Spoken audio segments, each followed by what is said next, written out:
Good morning. Welcome back to Booker Milhorn Documentary Talk. I'm your host, Caroline Milhorn, and today we will take the audience back to a time period to analyze a period in history that is well known, this period being Nazi Germany and Hitler's rise to power.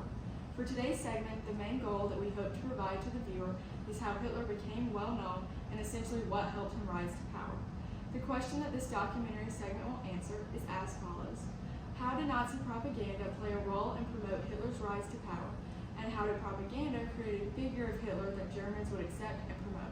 From our analysis, part of the reason that Hitler was able to become so successful in the beginning years of his reign was in fact because of propaganda tactics, and we hope to explore this historical concept in depth throughout the segment. The source that we will discuss is the power and knowledge of Nazi propaganda creators. From Holocaust Encyclopedia, this website stated, the Nazis effectively used propaganda to win the support of millions of Germans in a democracy, and later in a dictatorship to facilitate persecution, war, and ultimately genocide. From our research here at Booker Milhorn Documentary Talk, we found that Nazi propagandists were skillful and creative at advertising to promote better messages when it especially came to Hitler. Now to Terrence Booker, our media and interview specialist with primary research from this period of Nazi Germany. Thank you, Caroline. Today I'm sitting here with Ella Castor-Waters, a historian who is known for her research on Adolf Hitler. Part of Ella's work has been to analyze different leaders and quotes from German citizens. Could you offer a few examples? Of course. Thank you for having me on this segment. From my research, I found that Adolf Hitler was, for the most part, supported by Germany in the quotes from memorials of Nazi views placed on broad audiences. I'll share one example with you today. From Hans Hilbert, he stated, "I die gladly for my fatherland and for my Führer, Adolf Hitler." Okay, thank you, Ella. Now back to you, Caroline. Thank you, TJ. This statement, "I die gladly for my fatherland and for my Führer, Adolf Hitler," was stated by a Nazi German in 1932. Nazi propaganda began to rise in the 1920s, and many of the propaganda items reflected Hitler in a higher up position that reflects the fatherland. From German Propaganda Archive, the poster on the screen above translate "Führer, we will follow you." From our analysis, Hitler is depicted as a leader, standing tall and firm with citizens supporting him in the background, which influenced his rule in terms of support from the citizens. This connects to the quote by Hans, as seen by the historian Ella Castor-Waters, because Hitler has been seen as a leader of Germany and guiding the citizens to success. Our second interview is with Amanda Bailey, a historian who researched Hitler in many different areas. She shows us today a primary example of this. Now to TJ, who has this footage. Thank you, Caroline, and thank you for being here today, Amanda. Would you please share your thoughts on the propaganda poster of 1936 in reference to Hitler's rise in Germany? Yes, I have been researching Nazi propaganda, and I came to the conclusion that Hitler was also able to rise and stay in power for longer due to the propaganda because of the vast and distinct ways that Nazi propagandists represented him. And the first representation is seen from this poster that's titled "Adolf Hitler's Youth Attends Community Schools." Thank you, Amanda. Now back to you, Caroline. Thank you, TJ. From this propaganda poster depicted above, this representation shows that Nazi photos were also promoting Hitler in different ways, which also allowed more people to associate and connect with him in this period of history. The next analysis and interview comes from newspaper representation of this period as well. Now to TJ, who has this coverage. Thank you, Caroline. I'm here today with Sydney Atkins, a historian who has researched about Adolf Hitler in relation to the press coverage of Nazi Germany, and she has willingly joined to talk and discuss the rise of Adolf Hitler's power, specifically from propaganda. Sydney, can you please share some information with us that you found in your research? Yes, thank you for having me. From Facing History and Ourselves, the 1935 image from the German newspaper titled "The Attacker" shows how information was spread to citizens in Germany by placing information on the sidewalks. The image is in reference to the anti-Semitic propaganda that was seen in different newspapers, and citizens are reading it. Thank you, Sydney. Now back to you, Caroline. Thank you, TJ. It is always great to have guests that join our segments. To reflect on Sydney Attick's research from our analysis of the image shown above, this represents how our argument is to show that propaganda, even beyond poster creation, such as newspapers, also reinforced Hitler's ideas that show how propaganda was used to draw in support from German citizens for Hitler and especially Nazi ideas. Now to show a few clips from a film that was published in 1935 that relates to Nazi propaganda. The film displayed Leni Riefenstahl's propaganda documentary titled Triumph of the Will of the Nuremberg Nazi Party rally of 1934.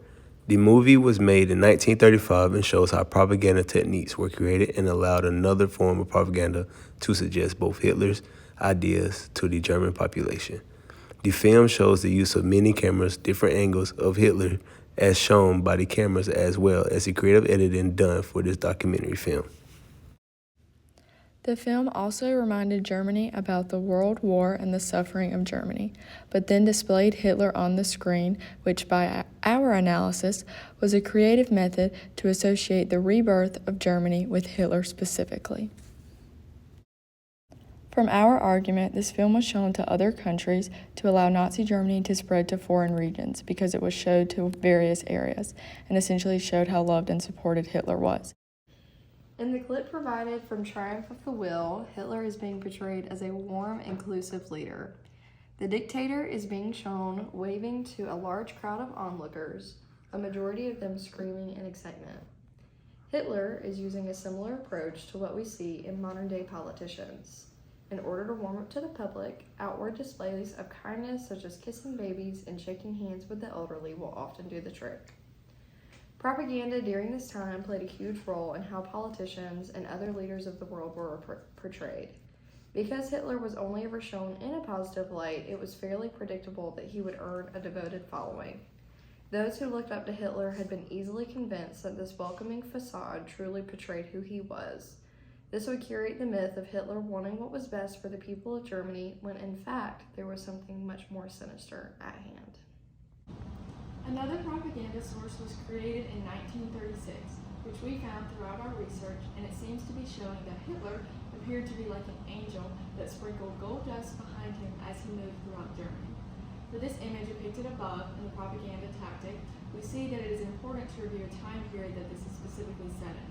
Because remember, Germany had just come out of World War I and was in constant despair and struggle. Most Germans wanted a savior, and Nazi propaganda allowed this to be achieved, as seen by the portrayal of the propaganda that was created in reference to Hitler that was saving Germany. Final analysis comes from propaganda that we have found in an article that reads, Only Hitler. This shows the promotion that was created by Nazi propagandists that supported Hitler into power in 1932. This prompted Hitler to gather support that would result into his rise of power in 1933. There are many different ways that Nazi propaganda tried to appeal to. A primary example would be the different ages that was displayed throughout propaganda techniques. The image shown above, titled Youth Serves the Führer, depicts a 10-year-old boy looking up to Hitler. The context for the specific poster in 1940 represented the membership that was also made and targeted to the youth of Germany. The context for this particular poster is also imperative to note. In the years that Nazism was rising in Germany, the image of Hitler tried to connect with the youth specifically. According to the direct quote by Adolf Hitler himself, where he states, "These boys and girls enter our organization at 10 years of age, and often for the first time get a little fresh air. And after 4 years of young folk, they go into the Hitler Youth." This shows Hitler's prime connection that he made, and according to many different ages, but the youth especially because they were the future of Germany. This poster is also a primary explanation for the propaganda techniques that added to Hitler's rise and reign, because Hitler, thanks to propaganda, was supported by many different ages of the German population. While the propaganda shown previously represents Hitler, the German community, and the connection or unity of the region, the 1940 time period of Nazi Germany focused on the war because Hitler was planning to attack other regions and World War II had begun. As the viewer could see, the themes of the various propaganda posters and films shown on the screen reveal that there are multiple forms of propaganda that were dependent on the time period. For example, propaganda posters that were created in the 1940s represent German war efforts, including the image shown on the screen. That, by our analysis, represents a soldier with the Nazi German flag behind him with the words, "The victory will be ours," which shows the propaganda depicted Germany as winning. However, we know that in modern day, Germany did not win World War II, but Nazi propaganda posters intentionally wanted to increase war by Hitler's efforts. In the later periods of 1943, Germany began to lose the war, but the propaganda reflected hope and support for Germany, which shows how propaganda impacted Germany so much because propagandists knew how to appeal the needs for Germans. Overall, by this analysis from Booker Milhorn documentary talk, the question of how did Nazi propaganda play a role and promote Hitler's rise to power, and how did propaganda create a figure of Hitler that Germans would accept and promote was essentially answered and explained. This has been answered by looking at the various forms of propaganda that targeted different groups, ages, and efforts. The dramatized and overproduction of support for Hitler that was filmed, as seen by the movie Triumph of the Will, was used to promote Hitler's rule because it was to connect Germany with different parts or countries to expand German efforts, which was a prime goal of Adolf Hitler. Secondly, the main goal of Nazi propaganda was to create the image of Hitler to reflect what Germany needed in order to promote Germans to accept and place Hitler into power. This is seen by Hitler's representation as a savior to pull Germany out of the hopelessness that it was in. This shows overall how Hitler's rise to power was an important period of history, and furthermore, a large part of his rise and power came from the propaganda of the period of Nazi Germany. Thank you for tuning in. See you next week.